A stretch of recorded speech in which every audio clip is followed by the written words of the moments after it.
तर या संदर्भात मंत्री छगन भुजबळ यांनी देखील आपली प्रतिक्रिया दिलेली आहे। महानंदा आणि सरकारच्या त्रुटीमुळे ही परिस्थिती निर्माण झाली आहे असं म्हणत मंत्री छगन भुजबळ यांनी राज्य सरकारला घरचा आहेर दिलाय। मंत्री छगन भुजबळ यांनी राज्य सरकारला घरचा आहेर दिलेला आहे। महानंदा आणि सरकारच्या त्रुटीमुळे ही परिस्थिती निर्माण झाली आहे असं वक्तव्य मंत्री छगन भुजबळ यांच्याकडून करण्यात येत आहे। राज्य सरकारला त्यांनी घरचा आहेर दिलाय। महानंदा आणि सरकारच्या त्रुटीमुळे ही परिस्थिती निर्माण झाली असल्याचं त्यांनी म्हटलंय। महानंदा आणि सरकार यांनी ज्या पद्धतीने जे काम करायला पाहिजे होतं त्या कामामध्ये कुठेतरी त्रुटी निश्चितपणे झालेल्या आहे।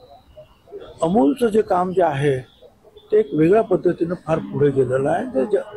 आता ते हिंदुस्थानात आणि जगात त्याचं काम केलं, पण तरी सुद्धा एक महाराष्ट्राचं महानंदा त्याचं म्हणजे महा हा शब्द जो आहे हा महाराष्ट्रासाठी वापरला जातो। ते काम दुसरीकडे जावं काय हे मला तरी स्वतःला काही मनाला पटत नाही।